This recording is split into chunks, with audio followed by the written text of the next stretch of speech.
నమస్తే. ఈవేళ నేను ఒక చిన్న క్లారిటీ ఇద్దామని ఈ వీడియో చేస్తున్నాను. ఏంటి అంటే ప్రతి వాళ్ళు ఫోన్ చేస్తున్నారు పల్స్ బ్యాలెన్సింగ్ అనగానే వాళ్ళు ఒక డిజార్డర్స్ లిస్ట్ చెప్తారు. అందరికీ ఉన్నదే అండి, ఇప్పుడు వాళ్ళకని కాదు ఎవరికైనా ఉన్నది 10 ప్రాబ్లమ్స్ చెప్తారు అనమాట. 10, 20 ఎన్నో ఉంటాయి, లేదు ఒక 2, 3 కూడా ఉంటాయి. దానిలో అన్నీ చెప్పేసేసి డయాబెటిక్ ఉందండి, 20 ఏళ్ళుగా ఉంది, ఇన్సులిన్ వాడుతున్నాను అన్నీ చెప్తారు. చెప్పేసేసి ఎన్ని రోజులు బాగు చేస్తారు అని అడుగుతారు. ఇది ఒక్కసారి మనం ఆలోచించుకుంటే కూడా ఇప్పుడు డయాబెటిక్ అనేది క్యూర్ అవ్వట్లేదు, క్యూర్ కాదు, లైఫ్ లాంగ్ మెడిసిన్ అని తెలుసు. అలాంటప్పుడు పల్స్ బ్యాలెన్సింగ్లో మీ బాడీని 5.4కి మీ యొక్క HbA1c తీసుకువస్తుంది. కానీ ఇట్ విల్ టేక్ టైం కదా. ఇన్సులిన్ కూడా వాడేటప్పుడు ఎంత టైం పడుతుంది అనేది మనకి ఎలా తెలుస్తుందండి?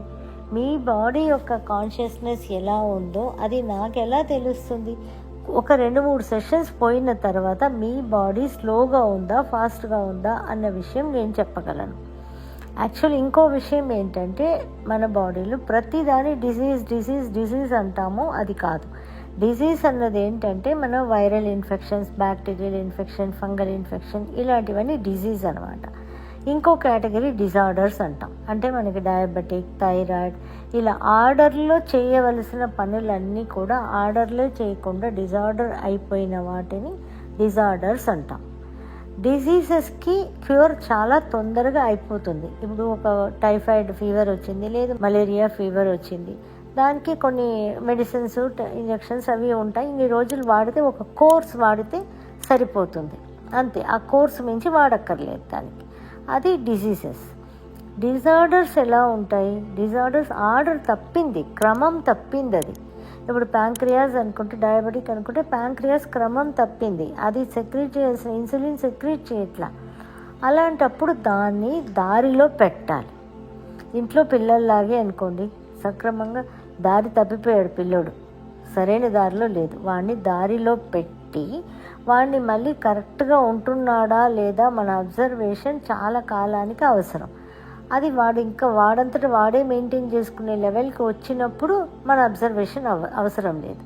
అలాగే సేమ్ మనం ఇక్కడ కూడా ప్రతి ఆర్గన్ని క్రమంలో ఉన్నాయా లేవా, ఇవి ఆర్డర్లో ఉన్నాయా లేవా చూసుకుంటూ ఆర్డర్లో పెట్టిన తర్వాత దాన్ని మెయింటైన్ చేసుకుంటూ వెళ్ళాలి.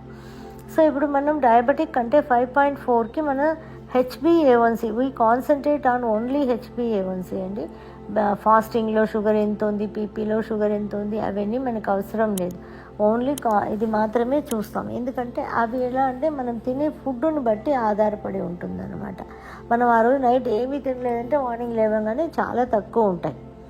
సో కాబట్టి ఫుడ్ని బేస్ చేసి అయి ఉన్న విషయాన్ని మనం అంత పట్టించుకోం, ఓకేనా. ఇప్పుడు థైరాయిడ్, అలాగే ఏ డిజీజ్ కానివ్వండి, క్యాన్సర్స్, ట్యూమర్స్ ఉంటున్నాయి, బ్రెస్ట్లో ట్యూమర్స్ ఉన్న వాళ్ళకి చాలామంది తగ్గిన వాళ్ళు ఉన్నారు, ఇంకా కంటిన్యూ చేసేవాళ్ళు ఉన్నారు. అందుకే నేను ఏం చెప్తాను అంటే డిజార్డర్స్ ఎప్పుడు కూడా ఇన్ని రోజుల్లో బాగు చేస్తాను అని ఎవ్వరు మాట ఇవ్వలేరు.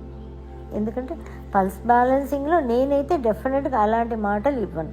డెఫినెట్గా నార్మల్కి వస్తాయి అన్నీ. మన చెప్తున్న ఫుడ్ హ్యాబిట్స్ అన్నీ కూడా అందరూ ఫాలో చేసుకుంటూ వచ్చారంటే డెఫినెట్గా అన్నిట్లో తేడా వస్తాయి. అంటే బాడీలో ఇప్పుడు 10 ప్రాబ్లం ఉన్నాయనుకోండి, 4 ప్రాబ్లం నార్మల్ అయిపోయినాయి, ఇంకా 4 ప్రాబ్లం ఉన్నాయన్న అది కూడా ప్రాబ్లమే కదా. అంటే మనకి డిజీజ్ అని చెప్పి అన్నిటినీ డిసీజ్ కింద తీసుకొచ్చేస్తాం. ఇవన్నీ డిజార్డర్స్ అండి. ఈ డిజార్డర్స్ని ప్రతి దానికి కూడా డిజార్డరే రీజన్ అవుతుంది. ఇప్పుడు ఒక జుట్టు వెంట్రుకలు ఊడుతుంది అన్నా కూడా అక్కడ ఏమిటో డిజార్డర్ తెలియట్లే, ఏ వైటమిన్ ఏ మినరల్స్ తక్కువైనాయి ఏమో, ఏదో ఒక డిజార్డర్, అందువల్లే అది జరుగుతుంది. ఏ దానికైనా డిజార్డరే రీజన్ అవుతుంది అన్నమాట. డిజీజ్ అనేది ఇప్పుడు క్లియర్ అవ్వండి. ఫస్ట్ ఆఫ్ ఆల్ డిజీజ్ అన్నదానికి చాలా తొందరగా క్యూర్ అయిపోతుంది. డిజార్డర్ అన్నదానికి మనం డెఫినెట్గా క్రమం తప్పిపోయింది, క్రమం తప్పిన వాటిని మనం దారిలో పెట్టి మనం సరైన దారిలో పెట్టి తీసుకెళ్ళి కొత్త రోజులు మనం మెయింటైన్ చేయించాలి. చేయిస్తూ దానంతటా బాడీయే మెయింటైన్ చేసుకునేలాగా బాడీని తీసుకురావాలి.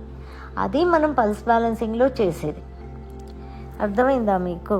ఇది ఎలా ఉంటుంది అని అంటే వీక్లీ వన్స్ కానీ 15 days వన్స్ కానీ కంపల్సరీ పల్స్ బ్యాలెన్సింగ్ చేయించుకోవాలి. నాడీ బ్యాలెన్సింగ్ అంటే ఇల్లు క్లీన్ చేసినట్టుగానే అండి. నాడీలో ఇప్పుడు fire, earth, air, water, wood energies ఉన్నాయంటే వుడ్ ఎనర్జీ సరిగ్గా లేదు అనగానే నాకు అది ఒక్కటే సరిగ్గా లేదా అని కాదు. వుడ్ ఎనర్జీ అంటే ప్లాంట్ గ్రో అవ్వట్లేదంటే అక్కడ కావాల్సిన మట్టి లేదు, కావాల్సిన గాలి లేదు, కావాల్సిన నీళ్లు లేదు, కావాల్సిన టెంపరేచర్ లేదు. ఈ 4 లేదు కాబట్టి అది లేదు. అలాగే ఫైర్ ఎనర్జీ చాలా హై ఉంటుంది చాలామందికి ఏంటంటే, అయితే అది ఒక్కటే ప్రాబ్లమా అంటారు. ఇప్పుడు గ్యాస్ ఉంటేనే మనకి ఇంట్లో పొయ్యి వంట చేయగలం. గ్యాస్ పేలిపోయిందంటే ఏమవుతుంది? ఇల్లు మొత్తం ధ్వంసం అయిపోతుంది కదా. అలాగా ఫైర్ ఎనర్జీ చాలా హై అయినప్పుడు ఉండవలసిన డిఫెక్ట్స్, ప్రాబ్లమ్స్ అన్నీ మనకి డెఫినెట్గా వస్తాయి. అది దానివల్ల అని మనం అనుకోము, దేనివల్ల అని అనుకుంటాము. అది అలా నెగ్లెక్ట్ చేసేస్తాం. ఎనర్జీస్ అంటేనే మనకు తెలియదు కదా, అందువల్ల దాన్ని అలా నెగ్లెక్ట్ చేసేస్తాం మనం. ఇప్పుడు ఎనర్జీస్ని బ్యాలెన్స్ చేసుకుంటూ 5 ఎనర్జీస్ని కూడా మనం బ్యాలెన్స్ చేసుకుంటూ ఎప్పుడైనా ఒక్క ఎనర్జీ పాడైందన్నా మిగతా అన్నీ కూడా డెఫినెట్గా ఇంబ్యాలెన్స్ అవుతాయి. ఒకదాంతో ఒకటి ఆధారపడి ఉంటుంది ఎనర్జీ, ఏది కూడా విడిగా ఉండదు కదా. అది మీకు ఆల్రెడీ చాలా వీడియోస్ చేస్తున్నాను, పాత వీడియోస్, అవన్నీ కూడా చూడండి, మీకు అర్థమవుతాయి. ఇప్పుడు చాలామందికి కొన్ని కంప్లైంట్స్ ఉంటాయి. ఇప్పుడు నాకు చిన్న కడుపు నొప్పే కదా, ఎన్ని రోజుల్లో బాగైపోతుందండి. కడుపు నొప్పి అన్నది మనం ఎనర్జీ వైస్లో ఎలా క్యాల్కులేట్ అవుతుంది అన్న దాన్ని బట్టి ఎన్ని రోజుల్లో అవుతుంది అనేది మనం డిసైడ్ చేయలేమండి. మీ బాడీలో కాన్షియస్నెస్ ఎలా ఉంటుందో దాన్ని బట్టి ప్రతి సెల్కి కాన్షియస్నెస్ ఉంటుంది. అలా మీ బాడీలో ఉన్నదాన్ని బట్టి ఇవి ఎనర్జీ లెవెల్ని బ్యాలెన్స్ చేసుకుంటూ, ఈ పంచతత్వాలని బ్యాలెన్స్ చేసుకుంటూ అదంతట అది బాగవుతూ రావాలి. It will take its own time అండి. ఎవరైనా సరే, మీరు ఇంతవరకు ఇలాంటి అపోహలు ఉన్నా కూడా దానికోసమే నాకు ఈరోజు కూడా చాలా క్వశ్చన్స్ అనమాట. కొంతమంది ఫోన్ చేసి అడుగుతున్నారు, ఏదో ప్రాబ్లమ్స్ చెప్తున్నారు, ఎన్ని రోజులు రావాలండి, ఎన్ని రోజులకు బాగైపోతుందండి. నేను దేవుడు కాదండి, అంత ఎన్నిసార్లు వస్తే చాలు అని చెప్పడానికి నేను దేవుడు కాదు. మినిమం 3 times అన్నా వస్తే మనకి మీ నాడి ఎలా ఉంది, స్లోగా ఉందా, ఫాస్ట్గా ఉందా అన్న విషయం మనకు అర్థమవుతాయి. అప్పుడు చెప్పగలను. మినిమం 3 times అన్నా రాకుండా ఫస్ట్ వచ్చినప్పుడే కొంతమందికి చెప్పడం అవుతుందండి. కొంతమందికి మీకు బాడీ స్లో ఉందండి, ఫాస్ట్ ఉందండి, తేడా వస్తుందని ఒక్క సెషన్కే చాలామందికి చేంజెస్ వచ్చిన వాళ్ళు ఉన్నారు. అది మనం ఇలా అలా అన్నదాన్ని మనం ముందుగానే నిర్ధారించలేము. కాబట్టి పల్స్ బ్యాలెన్సింగ్ అనేది ఏంటంటే ఇట్స్ ఏ శరీరాన్ని కంప్లీట్గా ఓవర్ ఆయిలింగ్ చేసే మెథడాలజీ.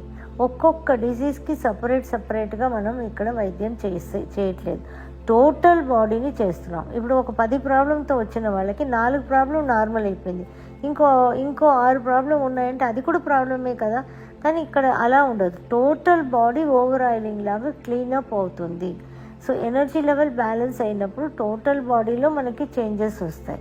కాబట్టి ఎవరికైనా ఓపిక ఉండాలి. ఓపిక ఉంటే ఈ డిసార్డర్ అన్నదానికి ఫస్ట్ ఆఫ్ ఆల్ ఆ డిఫరెన్స్ తెలుసుకోండి. తెలుసుకున్న తర్వాత మీకే అర్థమవుతాయి. డిసార్డర్స్ కదా, డెఫినెట్గా టైం తీసుకుంటుంది అన్నది మీరు అండర్స్టాండ్ చేసుకుంటేనే పల్స్ బ్యాలెన్సింగ్కి కాల్ చేసి అపాయింట్మెంట్ ఫిక్స్ చేసుకోండి. వచ్చిన తర్వాత మీరు బాధపడద్దు.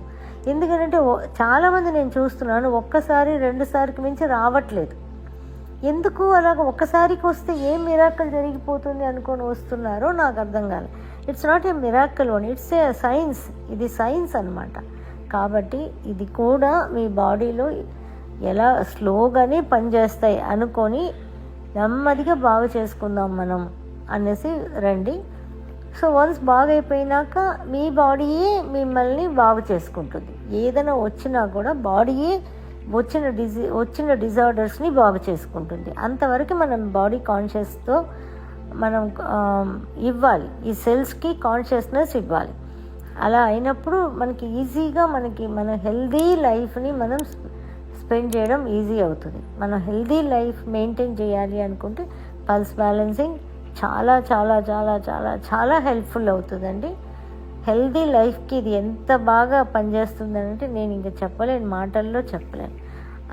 కాబట్టి మీరు యూస్ చేసి చూస్తేనే మీకు అర్థమవుతుంది. కానీ ఒకసారి రావాలా, రెండుసార్లు రావాలా అనే క్వశ్చన్స్ వద్దు. నేను హెల్దీగా బ్రతకాలి అనుకున్న వాళ్ళకి పల్స్ బ్యాలెన్సింగ్ హెల్దీగా బ్రతకాలంటే ఏంటి, ఉన్న ప్రాబ్లమ్స్ అన్నీ సెటరేట్ అయితేనేగా హెల్దీగా బ్రతుకుతాం. అది ఆటోమేటిక్గా ఇన్బిల్డ్ అనమాట, లోపలే ఉంది, ఆ పదానికి లోపలే ఉంది అది. కాబట్టి హెల్దీగా ఉండడానికి, హెల్దీగా బ్రతకడానికి ఉన్న ప్రాబ్లమ్స్ అన్నీ సెటరేట్ అయితేనే హెల్దీగా బ్రతకగలం. అలా హెల్దీగా బ్రతకడానికి పల్స్ బ్యాలెన్సింగ్ చాలా చాలా చాలా హెల్ప్ అవుతుంది. సో మీకు అర్థమై ఉంటుంది అనుకుంటున్నాను. చాలామంది క్వశ్చన్స్ అడుగుతున్నారు ఇలాగ, అందుకని ఈరోజు ఈ వీడియో చేయాల్సి వచ్చింది. Thank you for watching.